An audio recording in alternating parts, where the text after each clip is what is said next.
La vie de Henri V, comte de Chambord, racontée aux ouvriers et aux paysans par un enfant du peuple. Je veux être Henri IV second, Henri V. Ralliez-vous à mon panache blanc, vous le trouverez au chemin de la victoire et de l'honneur, Henri IV. La vie de Henri V, racontée aux ouvriers et paysans. Braves ouvriers des villes et des campagnes, qui comme moi vous nourrissez du fruit de votre travail, c'est à vous que j'adresse ces quelques lignes écrites au foyer de mon humble mansarde. Quel est celui de vous qui ne s'en rapporte à ceux qui se disent nos plus grands amis, messieurs, les démocrates? Si vous votez pour un tel, nous disent-ils, vous votez pour Henri V, pour la dîme, les droits féodaux, le rétablissement des biens nationaux et des billets de confession, le règne des nobles et des curés, simples que l'on est. On les écoute comme des oracles, et par derrière vous, ils se frottent les mains de faire tant de dupes et se reposent de leur grand amour pour nous en touchant de grâces honoraires de députés. Dernièrement, je pensais que nos pères avaient autant d'esprit que nous et ces messieurs. Je ne sache même pas qu'ils soient tous morts de faim au fond des oubliettes ou qu'ils aient péri dans des supplices qui n'ont existé, pour la plupart, que dans l'imagination féconde de nos romanciers. Ils gagnaient moins que nous, mais tout était meilleur marché. Il n'y avait pas de révolution, par contre moins de ruines et toujours du travail. J'en parlais à plusieurs chauds amis du peuple. Est-il vrai, leur dis-je, que quand le premier aïeul de Henri V est monté sur le trône, le domaine royal ne se composait presque de la seule ville de Laon dans le département de l'Aisne? Est-il vrai que ce sont les rois qui nous ont fait français, nous autres parisiens, picards, poitevins, bretons, gascons, lorrains, alsaciens, francs-comtois, etc., etc. Ils restèrent muets de colère et me traitèrent de fou et d'imbécile, etc., etc. Cet accueil me fortifia dans mes idées. Pourquoi, me disais-je, ne reviendrions-nous pas au gouvernement de nos pères? Pourquoi, puisque l'expérience leur a donné amplement raison, et je me mis à rechercher le passé de celui qu'on se plaît tant à noircir auprès de nous. Le père du comte de Chambord, le duc de Berry, fut assassiné le 13 février 1820 par un garçon cellier du nom de Louvel. Les amis de la Révolution le haïssaient à cause de sa popularité et craignaient de le voir perpétuer sa race. Ils furent les auteurs de sa mort. Malheureusement pour eux, en mourant, il laissa sa femme enceinte. Le 29 septembre, elle accoucha d'un fils, Henri-Charles-Marie Ferdinand Dieudonné, qui porta le titre de duc de Bordeaux. Jamais naissance ne fut plus acclamée. Durant tout le jour, une foule immense stationna devant les Tuileries. Louis XVIII, qui régnait alors, montra son petit-neveu au peuple. Mes amis, dit-il, votre joie centuple la mienne. Cet enfant sera un jour votre père.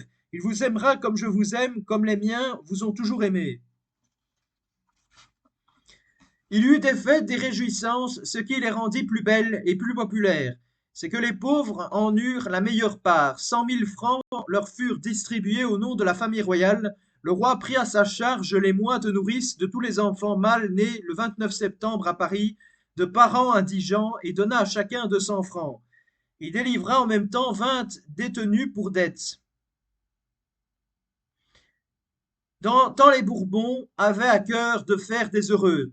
Un artisan du faubourg Saint-Marceau, ayant adressé au comte d'Artois, grand-père du prince, le placet suivant. Monseigneur, ma femme est accouchée cette nuit à la même heure que S.A.R., Madame la duchesse de Berry. Nous sommes bien pauvres, en reçut aussitôt 1 000 francs. Enfin, la duchesse obtint du roi la grâce des deux misérables condamnés à mort pour avoir attenté à sa vie et à celle de l'enfant qu'elle portait alors dans son sein. La France rendit à ses rois amour pour amour, par une souscription spontanée à laquelle voulurent concourir le paysan et l'ouvrier, le noble et le bourgeois. Elle offrit au nouveau-né le magnifique château de Chambord que voulait détruire une bande de démolisseurs bien connus sous le nom de Bande Noire. C'est en souvenir de cet hommage de ses compatriotes que le duc de Bordeaux a pris depuis 1830 le titre de comte de Chambord qu'il continue de porter. L'éducation du jeune prince fut dès le berceau confiée à des personnages honorables et éminents. On nous répète Henri V a été élevé dans les idées de l'Ancien Régime. C'est une insigne calomnie. Jamais éducation ne fut plus sévère. On ne lui disait point tout ce peuple est à vous, son or, son sang vous appartiennent, nous. Non. On ne cessait de lui dire qu'un prince doit s'appliquer à se montrer vertueux pour le bonheur de ses sujets, qu'il est fait pour eux et non eux pour lui. Il profita à merveille des leçons de ses maîtres. Un jour, comme on lui demandait auquel de ses ancêtres il voulait ressembler. Je veux être, s'écriait-il, Henri IV II. Ma foi, à vous le dire franchement, je crois que Henri IV n'eût point renié son petit-fils. Il en eût été jaloux. Henri, en effet, faisait inaugurer les plus belles qualités. Il aimait inaugurer les plus belles qualités. Il aimait à entrer seul à l'improviste dans les chaumières des pauvres et à vider sa petite bourse dans leurs mains. Il montrait aussi un goût décidé pour les exercices militaires. Et quand il voyait un vieux soldat couvert de chevrons, il se plaisait à entendre de sa bouche le récit de ses batailles. Toutes les fois qu'il lui arrivait de satisfaire ses maîtres, on lui délivrait un bon. À la fin du mois, on en comptait le nombre et le roi les payait d'après un tarif réglé. Cet argent était uniquement consacré à ses aumônes. Si parfois son ardeur faiblissait, prenez garde, monseigneur, disait le maître, vos pauvres en souffriront. Oh non, s'écriait-il, et il était plus sage et plus appliqué que jamais. Je pourrais, mes amis, vous raconter 1000 traits pleins de bonté et d'esprit de son jeune âge, et je n'aurais pas cesse d'écrire. Le roi Charles X était émerveillé de lui. Heureuse France, disait-il, si jamais il est roi, il ne devait pas en être ainsi. En juillet 1830, au moment où les Bourbons faisaient flotter le drapeau blanc, qui était alors notre drapeau sur les murs d'Alger, une révolution eut lieu à Paris. Charles X et son fils aîné, espérant y mettre fin, abdiquèrent en faveur de Henri V et chargèrent son oncle maternel, Louis-Philippe d'Orléans, de le faire reconnaître comme roi. Et celui-ci aima mieux être roi lui-même. Et Charles X, voulant éviter une guerre civile, s'en alla en exil. Son voyage jusqu'à Cherbourg dura 2 semaines. Il fut long et triste. À Valognes, petite ville du département de la Manche, les gardes du corps qui avaient jusque-là accompagné le roi firent leurs adieux et lui remirent leur drapeau. Messieurs, dit Charles X d'une voix émue, je reprends ces étendards. Vous avez je vais y arriver. Vous avez su les conserver sans tâche. J'espère qu'un jour mon petit-fils vous les rendra de même. Le 6 août 1830, les Bourbons quittèrent la France. C'est alors qu'Odillon, Barreau, dit à Charles X, en lui montrant le duc de Bordeaux, ces paroles célèbres. Sire, conservez bien cet enfant précieux sur lequel reposent les destinées de la France. La première demeure où nous trouvons les exilés en Angleterre est le château de Lulworth, qu'ils échangèrent bientôt pour celui d'Holyrood, situé dans la capitale de l'Écosse. L'éducation du comte de Chambord y fut poursuivie avec plus d'ardeur que jamais. Le malheur ne fit que mûrir ses hautes qualités et redoubler son amour pour la France. Quand il apprit qu'une loi venait de lui en interdire l'accès, je n'y puis y croire, s'écria-t-il, c'est impossible. Mais ils ne savent donc pas que je les aime. Non, non, je ne les croirai jamais, c'est impossible. À cette époque, sa mère, la duchesse de Berry, tenta de soulever la France en sa faveur. Elle n'y put réussir. Monsieur Thiers était alors ministre. Désespérant de l'apprendre, il se mit en communication avec un juif nommé Deutz, qui devait tout ce qu'il était à la duchesse. Le misérable la vendit pour une poignée d'or. La nouvelle de ces événements surprit les exilés à Prague, capitale de la Bohême, qu'ils habitaient depuis peu. 3 ans après, ils la quittèrent pour Goritz, cité placée à l'entrée de l'Italie, près de la mer Adriatique. C'est là que mourut le vieux roi Charles X le 6 novembre 1836 en pardonnant à ses ennemis. Le comte de Chambord, alors âgé de 16 ans, c'était un jeune homme plein d'avenir parmi les enfants extraordinaires que j'ai vus, disait Chateaubriand, le plus illustre écrivain de notre époque. Nul ne m'a plus étonné que le duc de Bordeaux. Il connaissait plusieurs langues étrangères, mais il ne s'en servait qu'avec la plus grande répugnance. On lui en fit un jour la remarque. Que voulez-vous, dit-il. Je pense toujours aux Français. Habitué aux fatigues, au maniement des armes, à l'équitation, il pouvait se jouer avec le péril. C'était en outre un bon nageur. Sa dernière épreuve fut de se jeter tout à pied dans la Moldau, rivière qui passe près de Prague. Parvenu à l'autre bord, il s'écria: Maintenant je pourrais sauver un homme. Noble parole qui montrait bien toute la bonté de son âme. Qui rien n'a vu n'a appris. Dit un vieil adage, à la science des livres, il faut toujours joindre celle de l'expérience. Aussi, pour compléter son éducation, on lui fit entreprendre une série de voyages. Ces excursions ne ressemblaient en rien aux voyages officiels que font les souverains escortés d'une nuée de flatteurs. Henri n'avait avec lui que quelques compagnons de route, il y couchait souvent sur la dure. Mais il était heureux parce qu'il pouvait voir le peuple de plus près, connaître ses souffrances et le moyen de les calmer. En 1838, il visita Venise, Mantoue et Milan, grandes et belles cités qui lui offraient plus d'un sujet d'étude. Au printemps de 1839, il parcourait diverses provinces de l'Autriche. À la fin de cette même année et au commencement de la suivante, il assistait à Vérone et de grandes manœuvres faites par l'armée autrichienne, dont il étudia l'organisation et la composition, et arrivé à Rome, une foule de Français de toutes classes s'y rendirent. Les ouvriers, malgré la dépense du voyage, ne furent pas les derniers. Ils furent accueillis avec la plus grande bienveillance. L'un d'eux, simple artisan de Marseille, en fut si touché qu'il dit au comte: Prenez mon fils, monseigneur, je suis assez riche pour l'entretenir, nous serons tous si heureux d'avoir un des nôtres auprès de vous. Le temps qu'il ne consacrait point à ses visiteurs, il l'employait à étudier l'histoire de Rome et à en parcourir les monuments, les musées et les bibliothèques. Tout le monde s'empressait autour de lui, l'élite de la société romaine briguait l'honneur de lui prodiguer les fêtes les plus brillantes. Le pape Grégoire XVI l'admit en son audience et le traita en roi. Le petit-fils de Charles X exerçait sur ses adversaires politiques le même attrait que sur les étrangers. Plusieurs s'écriaient avec dépit: Il n'a pas fait une faute et il n'a que 19 ans. Et un ambassadeur de Louis-Philippe laissait échapper ces mots: deux choses frappent en lui, un air de grandeur et de prédestination. Partout sur son passage, ce ne fut que fêtes brillantes. À Rome, à Naples et plus tard à Florence, il put se convaincre de l'intérêt universel qui s'attachait à chacune de ses démarches. De retour dans sa famille, il y apprit la nouvelle d'un traité ignominieux qui abaissait la France. Ne pouvant comprimer son indignation, il s'écria: Un Bourbon aurait répondu avec le canon qui émancipa l'Amérique et conquit Alger. C'est alors qu'il alla étudier sur les champs de bataille illustrés par nos victoires la gloire de la France, qu'il put mettre en regard de son humiliation. Une excursion en Bohême et en Suisse, et plus tard un séjour à Venise où il entreprit des études maritimes, vinrent encore ajouter à ses connaissances. Et nous voici arrivés à l'accident terrible qui a failli lui coûter la vie. Le 28 juillet 1841, le comte de Chambord était sorti pour faire une promenade à cheval aux environs de Kirchberg, sa résidence d'été.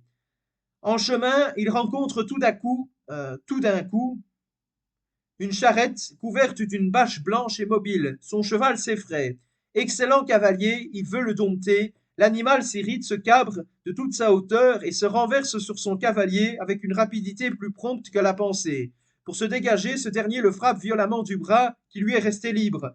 Le cheval, par un violent effort, parvient à se relever, mais le prince a le col du fémur brisé. Ses compagnons l'entourent avec effroi. Hé, messieurs, leur dit-il, ce n'est qu'une jambe cassée et bougon. C'était le nom du médecin, me la remettra bien. Mais pourtant, quel dommage que ce ne soit pas sur un champ de bataille. Le traitement fut long et douloureux. En dépit de toutes les prédictions de ses ennemis, le comte put guérir de sa chute, et il lui en resta toujours la trace. Le doigt de Dieu était visible en un pareil événement. Sur 10 accidents de ce genre, 9 au moins sont mortels. L'année suivante, 1842, le fils aîné de lui, Philippe Ferdinand d'Orléans, moins heureux que son cousin, se fracassait la tête contre les pavés de Neuilly. À cette nouvelle, le prince et ses parents oublièrent leur juste ressentiment. Une messe fut célébrée à Goritz pour le repos de l'âme de la victime. Quelle générosité, quelle noblesse! Dès que sa santé le lui permet, il reprend le cours de ses studieuses pérégrinations. Accompagné du général Froissac-Latour, il va dans les derniers jours de 1842 en Saxe. L'année suivante, il visitait la Prusse et en étudiait l'organisation militaire.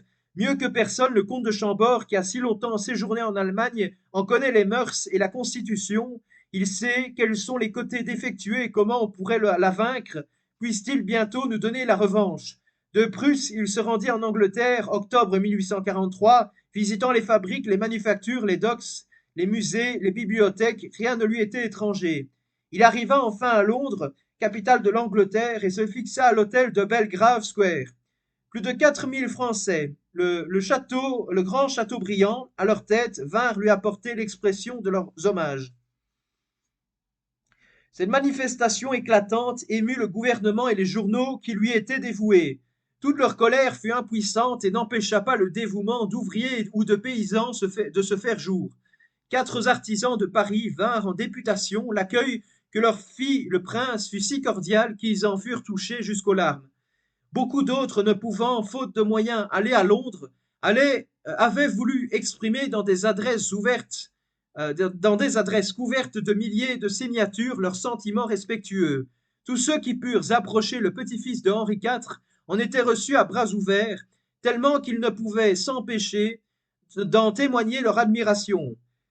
Quand je l'ai quitté, il m'a témoigné toute la bonté qu'un fils d'une si noble race puisse avoir, disait un brave marchand tailleur de Toulouse. Et il ajoutait, vraiment, je suis enchanté de lui. Il nous a parlé comme un ami, mais en l'écoutant, nous sentions bien qu'il était quelque chose de plus, disaient nombre d'autres. Je veux, disait-il lui-même, entendre tous les Français. Je veux connaître la pensée de tous. La vérité est à ce prix. Il disait à un autre, si la Providence me fait asseoir sur le trône de mes pères, je ne voudrais être ni le roi d'une classe, ni le roi d'un parti, je voudrais être le roi de tous. Il quitta Londres au mois de janvier 1844 pour aller assister au dernier moment de son oncle, le duc d'Angoulême.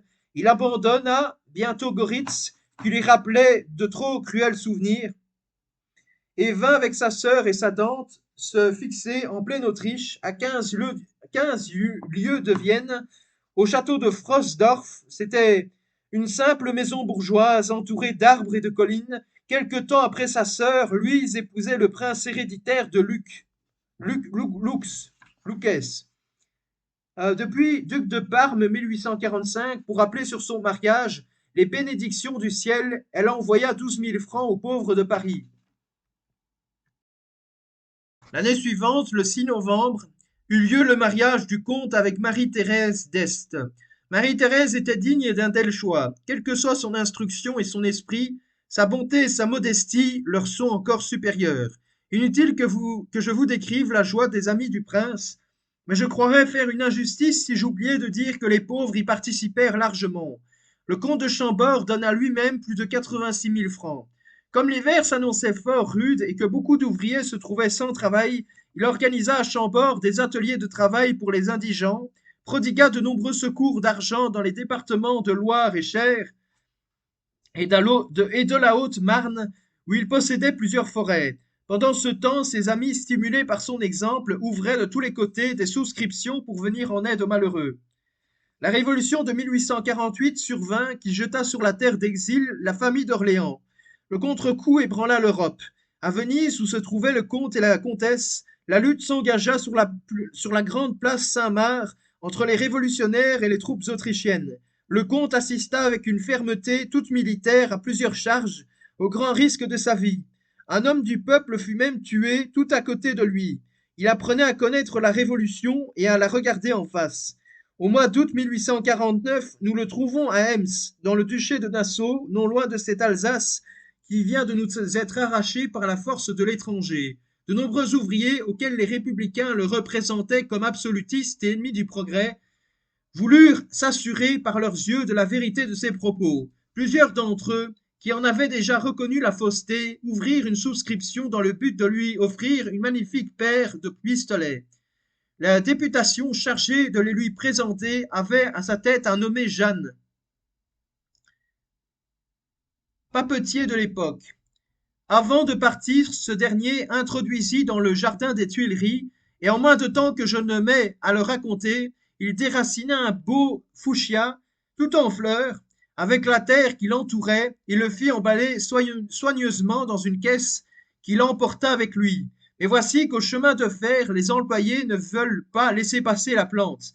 On insiste, on discute, on s'emporte, bref, les ouvriers déclarent qu'on les mettra plutôt au bagage avec elle et gagnent leur cause. Pendant tout le voyage, ils tinrent la caisse sur leurs genoux, arrosant et entourant de précautions. Le précieux arbrisseau, aussi la fleur des Tuileries, était belle quand elle arriva à Ems. Le comte de Chambord fut charmé de tant de délicatesse.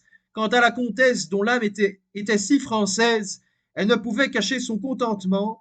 Elle voulut avoir constamment sous les yeux le fuchsia. Le prince fut vivement ému lorsque, jetant les yeux sur les listes de souscription, il lut l'adresse qui les précédait.